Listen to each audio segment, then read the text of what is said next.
Hey guys, so today I'm going to talk to you about the human skeleton. So remember, by adulthood, we have about 206 bones in our body. A lot of those, though, are closely linked or they're really tightly grouped together, just like we see on, for example, the human skull. So you can see these sort of what look like stitch marks are actually just different bones of the skull, each with different names that are closely grouped into what we usually call the skull itself.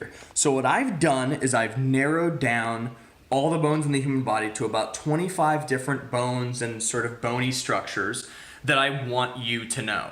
Okay, so to help us do that, I got a glow-in-the-dark skeleton from a hardware store, because it is Halloween after all, so he's gonna be a real help to us too. So let me set this down and let's get started, all right? So first of all, the bones of the skull. There's a lot of different bones in the skull, but we generally group them into two different big pieces. You have this big head part right here that we call the cranium, all right? And then you have the lower jaw part that we call the mandible, all right? Now, connected to the head is the vertebral column, all right? This is the vertebral column right here. Now, the vertebral column is a lot of different vertebrae, but it's generally divided into three sections, all right? First of all, we have the cervical vertebrae right here. There's 7 of those.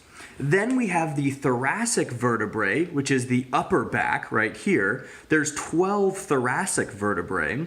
And then lower on in the lower back, we have 5 of what are called the lumbar vertebrae right here. All right, so real quickly, the cervical vertebrae are in the neck. The upper back is the thoracic vertebrae, and then the lower back are the lumbar vertebrae.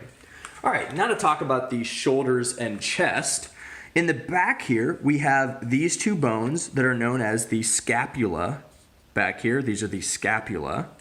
And then up front, we have these 2 flat bones that we call the clavicles right here. These are the clavicles.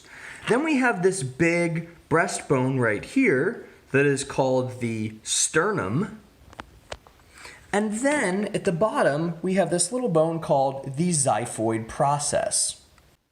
Also, right here, just beneath the clavicles, you're going to see the individual ribs, too.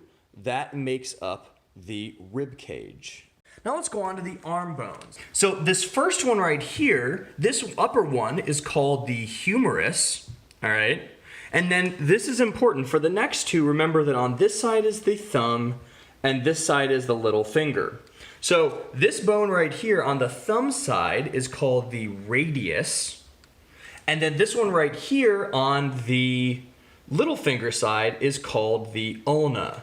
Now, looking at the bones of the hand, we have a bunch of different bones, but they're grouped into these bones right here of the wrist are called the carpals.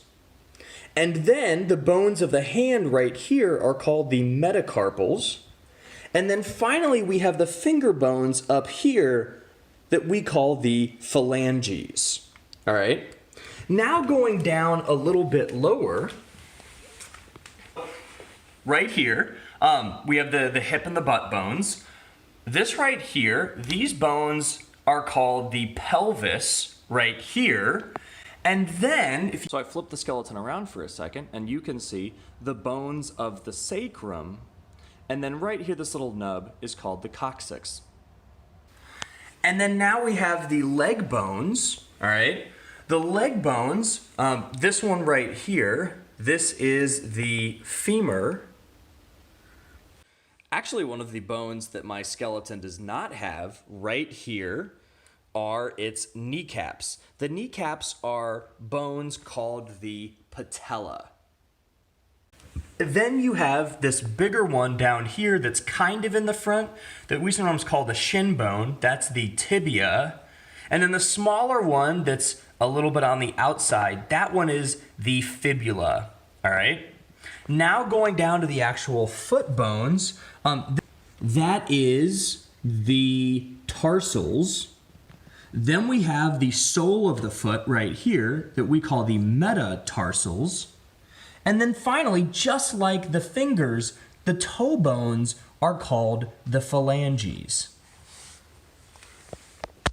All right, so those are the bones of the human skeleton.